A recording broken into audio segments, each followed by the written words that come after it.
Hey guys, it's Ellie. Welcome back to Bite-Sized Book of Mormon. I'm glad to have you with me. So, if you've never been here before, this is just a podcast where we read through one chapter of the Book of Mormon each episode, and to give a little bit of context, a little bit of insight, a little bit of good times. So, stick around. So, if you remember last episode, we read 3rd Nephi chapter 5, which is kind of a total win for the Nephites. Like, if you remember 3rd Nephi chapter 4, they sweep the floor with the Gadianton Robbers because they were so prepared in their siege. And then in the beginning of 3rd Nephi chapter 5, they take prisoners of all the Gadianton robbers and either let them free with a covenant of peace or preach to them. Or both. Like, it's so cool. And then the second half of 3rd Nephi 5 is when Mormon kind of peeks his head in and goes, "Hi, I'm Mormon. This is who I am. This is what I'm doing. And yeah, God is gonna gather Israel again in the latter days. So that's pretty cool. God is a God who keeps his promises." It was really cool. Mormon basically bore his testimony to us, and he's such a cool guy. So go back and listen to that if you haven't already. But yeah, let's see how the Nephites hold up as we read 3rd Nephi chapter 6.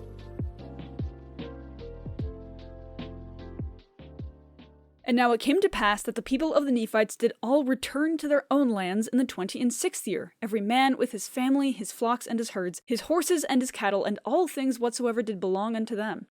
And it came to pass that they had not eaten up all their provisions, therefore they did take with them all that they had not devoured, of all their grain of every kind, and their gold, and their silver, and all their precious things, and they did return to their own lands and their own possessions, both on the north and on the south, both on the land northward and on the land southward. And they granted unto those robbers who had entered into a covenant to keep the peace of the land, who were desirous to remain Lamanites, lands, according to their numbers, that they might have, with their labors, wherewith to subsist upon, and thus they did establish peace in all the land. And they began again to prosper and to wax great, and the 26th and 7th years passed away, and there was great order in the land, and they had formed their laws according to equity and justice. And now there was nothing in all the land to hinder the people from prospering continually, except they should fall into transgression. And now it was Gadianton and the judge Laconius and those who had been appointed leaders who had established this great peace in the land. And it came to pass that there were many cities built anew, and there were many old cities repaired. And there were many highways cast up, and many roads made, which led from city to city, and from land to land, and from place to place. And thus passed away the 28th year, and the people had continual peace. So, things are going well for the Nephites, and the coolest part is, the Nephites gave the Gadianton robbers who wanted to stay Lamanites lands. They didn't only give Gadianton robbers who wanted to go to their side, so to say, who wanted to become Nephites lands. No, they gave any Gadianton robbers who kept the covenant of peace land, so that they could have something to subsist on, because they didn't want to just release them to go starve. So they're giving them resources, they're helping them kind of get back on their feet almost, which is so cool of them. Like, how sick is that? And now it's just kind of detailing the great peace that's come over the land, now that the Gadianton robbers have kind of been quelled, at least for now, as we know they come back later. And the Nephites are doing well, and the Lamanites seem to be chilling, so things are good. But your pride cycle senses should be tingling. If you're not familiar with the pride cycle, it's the thing that the Nephites kind of go through circuitously the entire time of the Book of Mormon. They're righteous, and then once they're righteous, they get rich, and then prosperous, and then, because of their riches, they get prideful, and then they get wicked because they're blinded by their own pride, and then they're chastised in some way, whether it's by a Lamanite attack or something else, and then they see their wickedness, and they come back to God, and then they're righteous, and then, they get rich again, and, yada, yada, yada, so on and so forth. So, yeah, your senses should be tingling, because the Nephites are getting rich, basically. And almost every single time in the Book of Mormon that they get rich, they get prideful in the same chapter. So, anyways, brace yourselves, basically. I'm not saying it's going to happen, but I'm also saying it's going to happen. So, it's so sad that they always, at least almost always, kind of fall back into pride. They fall back into their old ways. In fact, in verse 5 it says, "There was nothing in all the land to hinder the people from prospering continually, except they should fall into transgression." That kind of highlights the tragedy of it all. Like, there's nothing stopping them from staying righteous and just staying prosperous. There's literally nothing stopping them unless they fall into sin and pride, which they almost always inevitably do. So, like, there's nothing stopping them aside from their own struggles with sin. How sad is that? That's such a tragedy, and I love how verse 5 kind of highlights that. It really highlights how stupid being prideful is, because, like, you're gonna lose everything you have if you kind of delve into pridefulness, if you forget to thank the Lord your God for all that he's given you, if you lose sight of who gave you everything you have. It's stupid to fall into pride. At least from this bird's eye view that we have as we're reading the Book of Mormon. I'm sure that as a Nephite, you really don't see the pride cycle, but reading it in this format, it's clear as day. And I'm sure Mormon made that very intentional when he was abridging it. So, yeah.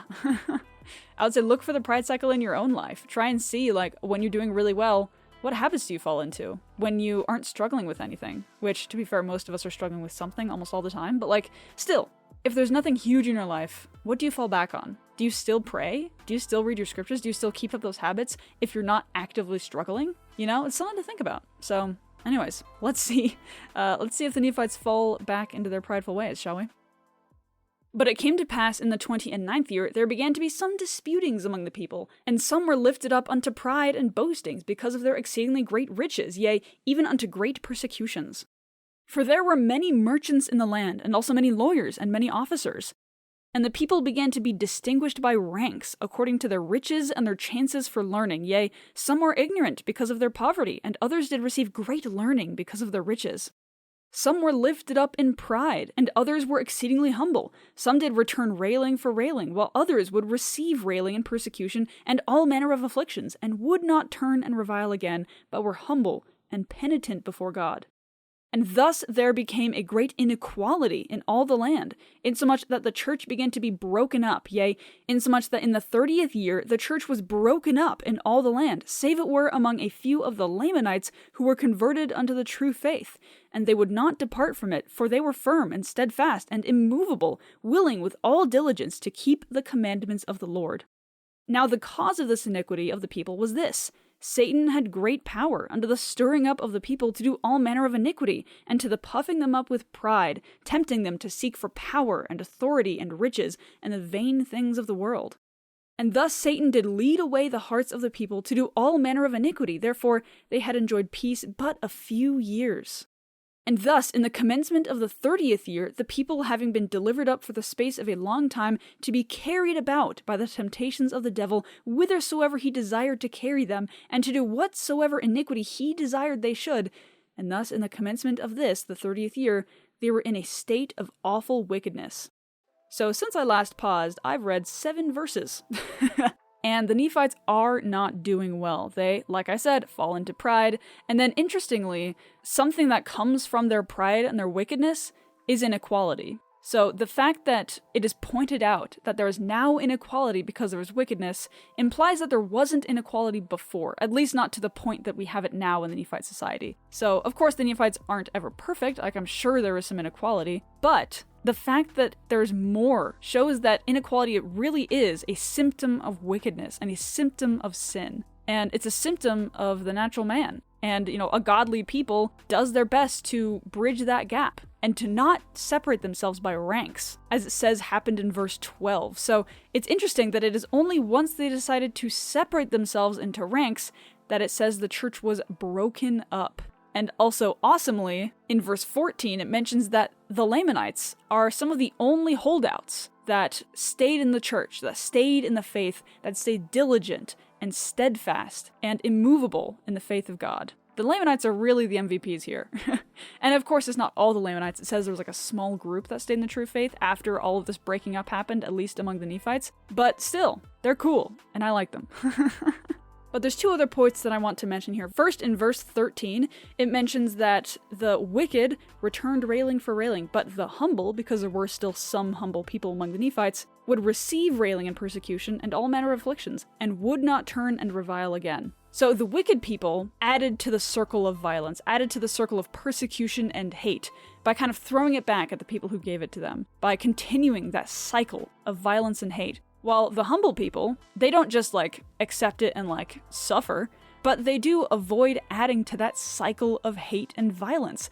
They take in violence and persecution, and they stay humble before God. So that's kind of an interesting point of what humility means, because sometimes it's hard to kind of nail down what that means, but at least in this instance, it means that you aren't prideful enough to try and protect your ego by lashing back out at the people who lashed out at you to protect whatever self-image you have. That's not what humble people do. And another thing that I want to bring up is that in verse 17, which is the last verse that I read, it basically talks about how all the people who were sinning they were just being dragged around by Satan, doing whatever he wanted them to do. So Satan's plan includes not giving us agency. What Satan loves to do is removing that from us, in fact, because our agency is such a powerful thing. But in verse 17, it says that the wicked people were carried about by the temptations of the devil whithersoever he desired to carry them. So really, even though sinning and being wicked seems like the thing that gives you the most freedom, because there aren't commandments, there aren't rules, there aren't laws, you just kind of do what you want, do what makes you feel happy. That's especially how it's portrayed in the modern day.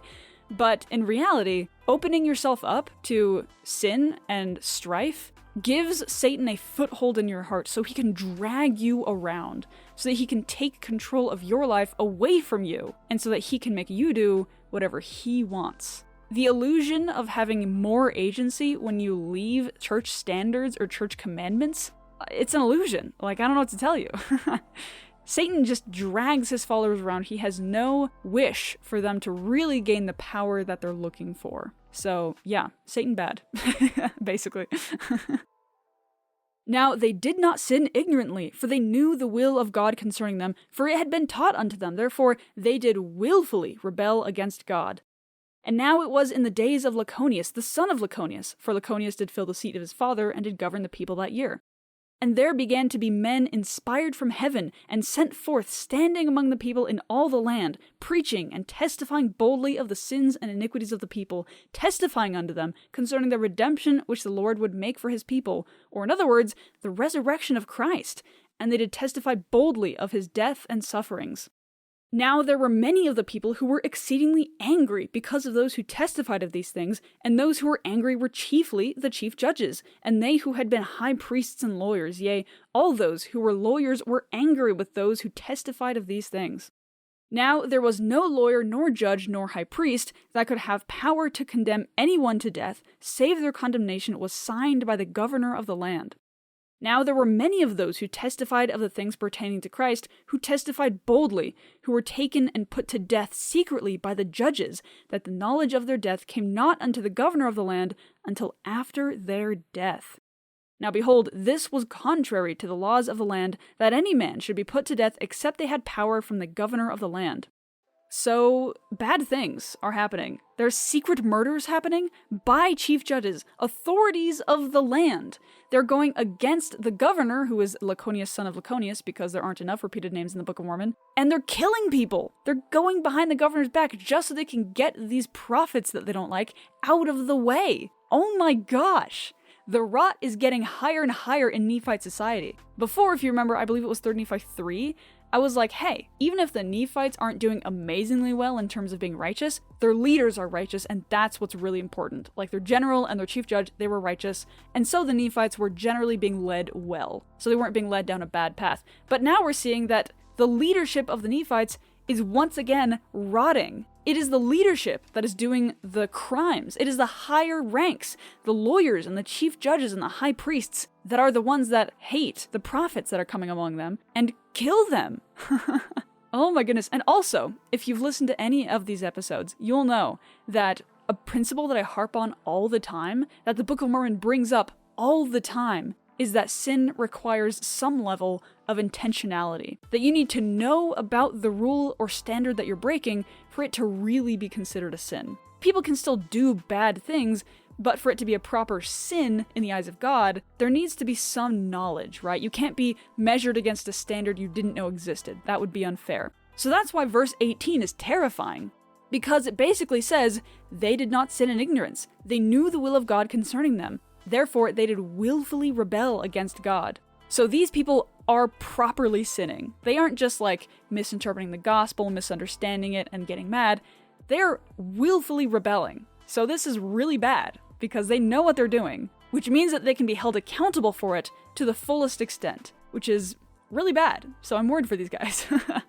And they're also doing murders, which I also think is kind of uncool, vaguely so. So anyways, yeah, the lawyers and the high priests and the chief judges are breaking laws that presumably they are literally paid to uphold. So, yippee. Therefore, a complaint came up unto the land of Zarahemla, to the governor of the land, against these judges who had condemned the prophets of the Lord unto death, not according to the law. Now it came to pass that they were taken and brought up before the judge to be judged of the crime which they had done according to the law which had been given by the people. Now it came to pass that those judges had many friends and kindreds, and the remainder, yea, even almost all the lawyers and the high priests, did gather themselves together and unite with the kindreds of those judges who were to be tried according to the law. And they did enter into a covenant one with another, yea, even into that covenant which was given by them of old, which covenant was given and administered by the devil, to combine against all righteousness. Therefore they did combine against the people of the Lord, and enter into a covenant to destroy them, and to deliver those who were guilty of murder from the grasp of justice, which was about to be administered according to the law. And they did set at defiance the law and the rights of their country, and they did covenant one with another to destroy the governor, and to establish a king over the land, that the land should no more be at liberty, but should be subject unto kings. So the Gadianton Robbers really couldn't stay dead for more than one chapter.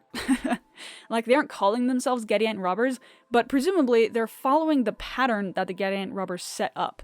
They're kind of entering into a brotherhood, a covenant of sorts, which is a perverse reflection of God's covenants, basically to protect themselves and destroy God's people, and to put a king over all the land to decrease liberty and increase control. So again, the theme of Satan quashing agency continues, because agency is not something that helps Satan out. He does not want us to increase free will. He makes it seem like that, because he's like, hey, religion is restrictive. How could you follow all these commandments when there's greener pastures elsewhere? You don't have to follow these commandments because it's just cramping your vibe, right? But in reality, he just wants hooks to stick into our souls and drag us around. He wants to decrease our liberty and our agency so that he can control us. And that is what he's doing here, and it's working, which is terrifying, because he's getting these people to willfully rebel against God. They know his will, they know his commandments, they know his teachings, and they're going against it. They're murdering, they're breaking the law, they're entering into evil covenants. This is bad. This is really bad. And again, the people who are entering into this covenant, they aren't just kind of like a small group of dissenters in the city. They are like most of the chief judges and high priests. And lawyers. So these are like the upper echelons of the city. Of course, aside from Laconius, son of Laconius, because he's a homie. But I also suspect he won't be living for very much longer, because they literally are making this covenant to help their brethren who did murder avoid the death penalty and therefore get around justice. So yeah, they're definitely going to kill the chief judge. I don't know what to tell you. He is not long for this world, unfortunately. So anyways, this is a story as old as time when it comes to the Nephites. They're leaning into pride. They're letting Satan kind of drag them around. And once again, the Gadianton Robbers will not die. Oh my goodness. They aren't even calling themselves that. Maybe they're going to start calling themselves that. But at least for now, they're Gadianton Robbers in all but name. They're doing the same thing that the original Gadianton Robbers did, which is kind of invisibly live among the Zarahemlan people and kind of destroy them from the inside out. So, yeah, bad things are happening. But remember, keep in mind, Jesus Christ is coming in 3 years for these people. The chapter summary says that this happens about AD 30 to 33. And remember, Jesus Christ probably died when he was around 35. And then 3 days happen, and then he comes to the Americas after however long he spends in Jerusalem after his resurrection. So, yeah, Jesus Christ is coming very soon. And these people are not in good shape. So I'm terrified. And remember, the sign of Christ's birth happened 30 years before. So it's only been 3 decades since this earth-shattering sign from God happened, and all this wickedness is already happening. I suspect that a lot of the wickedness kind of originates from the people who saw the sign's kids, because it sounded like the people who saw the sign with their own eyes stayed pretty faithful. But their kids, who didn't see it, didn't have that anchor point. So they're probably the ones that are causing the most trouble. So anyways, I feel bad for the Nephites, because Jesus Christ is going to come and be like, hey guys, what the heck? You got a sign. Hello? Come on, guys. Get to it. Anyways, so yippee. So the standout verse is going to be verse 21, which says, "Now there were many of the people who were exceedingly angry because of those who testified of these things. And those who were angry were chiefly the chief judges, and they who had been high priests and lawyers. Yea, all those who were lawyers were angry with those who testified of these things." So this verse basically tells the story of how the higher authorities in the Zarahemlan city don't like the prophets of God. They are angry with what they're saying. And that's probably because they're calling them to repentance. And these prideful lawyers and chief judges and high priests, They don't like their ego being challenged like that. They don't like their authority being challenged by a higher authority, that being God. And so instead of taking these words to heart and kind of trying to learn and grow from the words that these prophets are telling them, they kill them. Like, that's not in this verse, but in the next few verses, they kill them because they're so mad. So whenever you hear words from prophets or authorities of God that are inspired, be sure to kind of listen closely and not brush it aside, not be like, oh, that doesn't apply to me, or oh, I don't like how that makes me feel. You know, don't do that. It's very easy when the prophet says something to be like, oh, that applies to other people. That applies to people who struggle with this doctrine, but it doesn't apply to me. Or alternatively, oh, I don't like that prophecy. That really makes me uncomfortable. Like, I don't like how that changes my worldview, or that I need to adjust how I think based on this new information. Like, I don't appreciate that. And so ignore it. These are not things that we should be doing, because the prophets are, of course, the prophets, and they are mouthpieces for God. And even though they aren't literally perfect all the time, like we don't hold to prophetic infallibility, they're still highly reliable, and they are still inspired by God. Now, every single word that comes out of their mouth may not be 100% perfect, because literally no human can be except for Jesus Christ, but they are the prophet of God. So if you find yourself getting angry or uncomfortable with the words of the prophets, now I don't expect you to go murder the prophets like these people are. Of course, I'm not worried about that. But kind of be aware of yourself. When you hear the words of prophets and you get uncomfortable, or you get kind of a little bit like, ugh, how dare he tell me to do that? Or you don't understand what I'm going through. How dare you give me this advice? Then kind of think about that for a little bit and kind of be aware of that feeling, and don't just shove it down and get mad. So anyways, prophets are cool. But yeah, that is the episode for today. I hope you enjoyed. This one, kind of the perfect storm chapter. The Nephites kind of fall down a deep, deep drain. There are still the few humble people in the city, but it seems to be the vast minority that are actually being righteous right now. So anyways, pray for them, I guess. So yeah, there's just one link down in the show notes that I want to let you know about. It's just my link tree where you can access everything connected to me and Bite-Sized Book of Mormon. You can find my blog, my Substack, which is basically where I write articles every once in a while about a chapter in the Book of Mormon that I love. So yeah, you can subscribe to that to get that in your inbox if you click the link. There's also my Instagram and my YouTube pages where I post extra short form content about the Book of Mormon, which is highly dorky and therefore highly enjoyable. So there you go. You can also read the Book of Mormon online and for free by yourself. So if you don't want to have to hear my voice read it to you, go ahead and read it yourself. It's a very awesome thing to do. So go ahead, do it, I dare you. By listening to this podcast, you immediately have some study skills to kind of help yourself understand it. So go forth. And finally, if you really like what I do and you appreciate my work, there's a donation link. So if you want to shoot me a few bucks, go ahead, feel free. That would be greatly appreciated. And yeah, that's all I got for you today. I'll talk to you later. Bye.